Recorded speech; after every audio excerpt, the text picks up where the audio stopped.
السلام عليكم ورحمة الله وبركاته. ازيكم يا حبايبي؟ عاملين ايه؟ يا رب تكونوا بخير وفي احسن حال. النهاردة ان شاء الله زي ما انتوا شايفين كده هنعمل مع بعض الكشري المصري بطريقة سهلة وبسيطة جدا. انا طبعا عاملاه معاكم قبل كده على القناة. هنعمله النهاردة بقى بس بدون مواعين كتير وبدون حاجات كتير. طريقة سهلة وبسيطة وكله في حلة واحدة، مش هياخد معاكي نص ساعة، هنكون مخلصين كل حاجة. يلا مع بعض نبدأ الفيديو. بس قبل ما نبدأ الفيديو هنسمي بالله ونصلي على الرسول. اللهم صل وسلم وبارك عليك يا حبيبي يا رسول الله. وهنبدأ مع بعض الفيديو. سهل خالص وبسيط جدا، وده كشري الحلة الواحدة بطريقة سهلة وبسيطة جدا، مش هياخد منك أي وقت ولا مجهود. وهنشوف مع بعض دلوقتي في الفيديو. يلا مع بعض كده. طبعا زي ما انتم شايفين أول حاجة هنعملها في الكشري، هنعمل الاول هنحمر البصل زي ما انتوا شايفين يا حبيبي.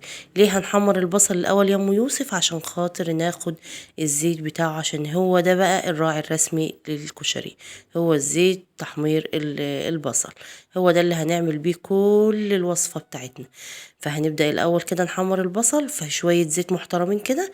زي ما انتوا شايفين انا مقطعة بصل كتير كده، ترنشات كده او جوانح كده زي ما انتوا شايفين، جوليان يعني. وهنحط عليه معلقتين، هنحط معلقتين نشا او حسب الكمية بتاعتك بتزودي، وهتحطي شوية ملح عشان يبقى طعمه جميل كده ولذيذ. بدأنا دلوقتي، رحنا على البوتاجاز كده، حطينا حلة كبيرة اللي هنعمل فيها بقى من الاول، او طاسة اي حاجة تحبي تعملي فيها، وشوية زيت محترمين كده يا حبايبي عشان الوصفة بتحتاج زيت كتير. وهننزل بقى بالبصل شوية شوية هنحمر فيه كده، يبقى مقرمش وجميل كده. وطبعا النشا بيخليه مقرمش وزي الفل. زي ما انتم شايفين كده هحطها على النار كده في زيت كتير، عشان هنستخدم الزيت ده يا حبايبي زي ما انتم شايفين. طبعا واحنا على النار كده هنجيب حلة تانية على النار جنب الحلة التانية، وهنبتدي بقى نشوف بقية الوصفة بتاعتنا، عشان مش هتاخد معاكي نص ساعة بالظبط، هتكوني مخلصة الوصفة كلها، ولا مواعين كتير بقى، ولا هنمل ولا هنخاف من الكشري اللي بياخد مننا وقت وبيزهقنا ده. لا يا حبايبي، كله في حلة واحدة النهاردة بطريقة سهلة وبسيطة، هتعتمديها ان شاء الله. لما تشوف الوصفة دي مش هتاخد منك اي وقت. زي ما انتم شايفين كده حلة تانية على النار كده، ونزلت بمعلقة توم مفروم. طبعا اخدنا من الزيت البصل زي ما انتم شايفين كده. احنا قلنا ان هو الراعي الرسمي بقى للكشري النهارده، وهو بصراحة اللي بيخلي الكشري طعمه بيجيب من اخر الدنيا زي المطاعم واحلى. زي بتوع الكشري، هتجربي الطريقة دي وهتعجبك ان شاء الله وهتعتمديها. طريقة جميلة جدا وطعمها خيال. وهنبتدي بقى زي ما انتم شايفين كده نحمر التوم كده في الزيت طبعا، بس طبعا تحميرة ايه، نصفرها كده ونخليها جميلة كده، والريحة تطلع بتاعت التوم كده. وهنبتدي بقى نشوف هنعمل ايه تاني مع بعض. والحلة التانية طبعا فيها البصل بيتحمر. نزلت دلوقتي كده بمعلقتين صلصة حلوين كده على التوم. طبعا انا عندي طماطم جميلة وزي الفل، وهي دلوقتي يا جماعة في السوق حمرة وجميلة وزي الفل. نزلت بقى بشفشق طماطم محترم كده، ماشي زي ما انتم شايفين كده. طبعا الصلصة تبقى كتيرة وحلوة كده للكشري. وضربتها كويس في الخلاط ونزلت بيها على معلقتين الصلصة زي ما انتم شايفين، ومعاها طبعا التوم. وهننزل بقى برشة ملح، بنرشة سكر اسفة، عشان نعزز طعم عشان طعم الحموضة بتاعت الطماطم. وهنسيبها بقى زي ما انتم شايفين كده تتسبك براحتها. طبعا انا حمرت البصل زي ما انتم شايفين لونه طالع مقرمش وزي الفل. طبعا حاطين على النار التانية حمص الشام. حمص الشام ده يا حبايبي لو انت مستعجلة وما بلتهوش من بدري، هو طبعا بيحتاج يتبل من بدري، بتغسليه كويس وتحطيه في مية على النار، ياخد غلوة واحدة بس وتطفي عليه. وبعد كده تغطي عليه وتسيبيه لما يهدى يبرد، وبعد كده هتلاقيه بقى طري وسهل في السوا، ما ياخدش منك وقت. وبعد كده ترجعي تولعي عليه النار زي ما انتم شايفين كده. ماشي، هو كده بيستوي على النار والصلصة برضو بتستوي. وخلصنا البصل ونزلنا بقى بأول حاجة هنعملها. طبعا شلنا شوية من الزيت عشان ما يبقاش كتير، هنستخدم لسه حاجة الزيت في حاجات تانية. وهنبتدي نحمر الشعرية، ده أول حاجة، أول خطوة في الكشري. أول حاجة هنحمر الشعرية، وبعد كده هننزل بكوباية رز كده مغسولة. ما تكتريش رز على الكشري، يعني كوباية رز كفاية قوي وأقل كمان، ماشي. وحاولي ان انت تخلي كمية الشعرية مع المكرونة تبقى متساوية، ماشي يا حبايبي، والرز ما نكترش منه. وهنبتدي بقى نقلب كده بعد ما حمرنا الشعريه ويبقى لونها ذهبي وجميل كده، ما تغمقيش الشعريه. هنبتدي بقى ايه، ننزل بالرز ونقلب كده عشان نغلف الرز كده بالزيت الجميل ده بتاع الكشري. وهنبتدي بقى ننزل تاني بالايه، العدس ابو جب. زي ما انتم شايفين كده هنقلبه برضو عشان ياخد تغليفة كده مع الرز ومع الشعرية في الزيت الجميل ده. زي ما انتم شايفين كده حبايبي، تقليبة كده يعني ثواني كده اهوت. طبعا العدس ابو جبة ده يا جماعة بغسله كويس وبحطه على النار ياخد غلوة، او تسخن المية عليه بس، وابتدي اصفيه وانزله على الكشري زي ما انتم شايفين كده. وهنبتدي ننزل بقى المكرونه، اي مكرونه بقى انت تحبيها، اي نوع مكرونه تحبيها حطيها. حابه تحطي كذا نوع ماشي، حابه تحطي نوع واحد كفايه عادي براحتك، حاجه ترجع لك انت. ماشي. وهنبتدي نقلب كله كده في الحله زي ما انتم شايفين معايا يا حبايبي لغايه هنا. كلته كده كلته كده في حله واحده زي ما انتم شايفين اهوت. ما استخدمناش حلل كتير ولا وقت كتير يا حبايبي، وكله بيتغلف بس كده. احنا ما بنحمرش حاجه، يعني الشعريه بس اللي بتتحمر، وكله بيتقلب كده في الزيت كده، يتغلف في الزيت بدون اي تحمير، يعني لا المكرونه بتتحمر ولا اي حاجه تانية. وهنبتدي ننزل بقى باخر حاجه اللي بنخليها للاخر دي، هي المكرونه الاسباجيتي. بنكسرها بس كده ماشي يا حبايبي. وطبعا هي مينفعش تتقلب فما بنقلبهاش. وهنبتدي ننزل عليها بالميه الايه السخنه. احنا قايلين اي حاجه نستخدموها سواء مكرونه او رز يا حبايبي لازم ميه سخنه، خليه مفلفل كده وجميل وما يعجنش منك. مين اللي وصل معايا بقى يا حبايبي لغايه هنا؟ اللي وصل معايا لغايه هنا ما ينساش يحط لايك. حبايبي القدام وحبايبي الجداد اللي مشرفيني ونوروني في قناتي، ما ينسوش يحطوا لايك ويفعلوا ويشتركوا في القناة ويفعلوا زر الجرس عشان يوصلهم كل جديد مني وكل إشعار بالفيديوهات الجديدة اللي بنزلها. زي ما انتم شايفين يا حبايبي كلته كده في حلة واحدة اهوت. وقلبنا كله بقى وظبطنا الدنيا، ونزلنا بقى بالايه، بالمية. لازم تكون المية سخنة زي ما انا قلت لكم. وانزل بقى بشوية ملح كده. طبعا اللي نزلت بيه ديت مرقة فورية ماشي. عندك مرق الدجاج ماشي، مرقة فورية بودرة ماشي، اي حاجة تحبي تحطيها بتدي طعم جميل للكشري.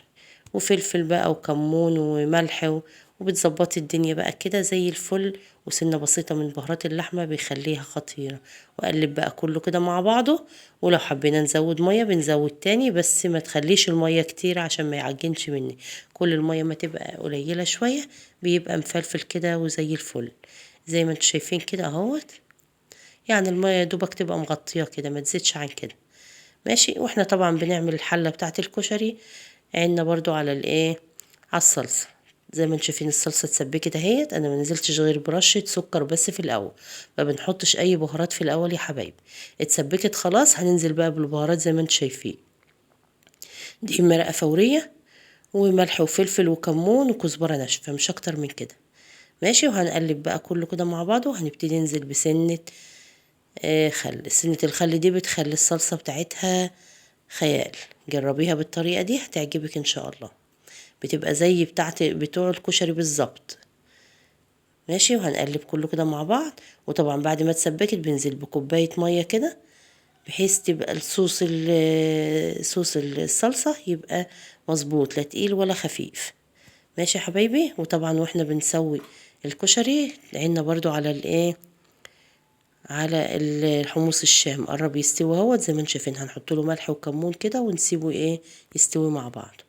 خلاص كده الكشري اتشرب المية بتاعته زي ما انتم شايفين كده يا حبايبي اهوت. كله في حلة واحدة وما خدش مننا وقت، وكله جنب بعضه كده. وفي نص ساعة هتكوني خلصت الأكلة بتاعتك وخرجتي كمان من المطبخ. طريقة سهلة وبسيطة، أسهل من الطريقة التانية. أنا طبعا عاملاها معاكم الطريقة التانية قبل كده. دي الطريقة اللي هي الحلة الواحدة كله مع بعضه كده. وطبعا هيتشرب المية بتاعته ونهدي النار عليه ونسيبه بقى ايه يستوي كده مع بعضه ماشي يا حبايبي. طبعا جبنا حلة تانية كده على النار. وهنبتدي بقى نحط برضو من الزيت يا حبايبي اللي احنا قلنا عليه زيت البصل. يعني انت زيت البصل ده بتستخدميه في جميع الوصفة ماشي يا حبايبي، هو اللي بيخلي طعم الكشري من الاخر. وهنبتدي ننزل برضو بمعلقة توم كده حلوة. وهنقلب كده. طبعا دي مش هنديها لون يا حبايبي، يا دوبك بس ريحة التوم تطلع كده زي ما انتوا شايفين كده يا حبايبي، ريحة التوم بس تطلع وهنبتدي طبعا بنحضر ديت الدقة يا حبايبي زي ما انتوا شايفين. يدوبك ريحة التوم تطلع وهنبتدي ننزل عليها بالخل على طول اهوت. ماشي، ما بتاخدش اي وقت خالص.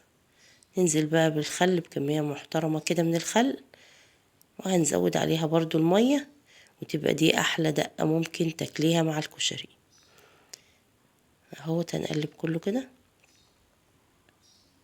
ننزل بشوية مية، لو احتاجنا تاني خل او مية بنزود حسب الكمية اللي انتي تحبيها او اللي انتي بتستخدميه.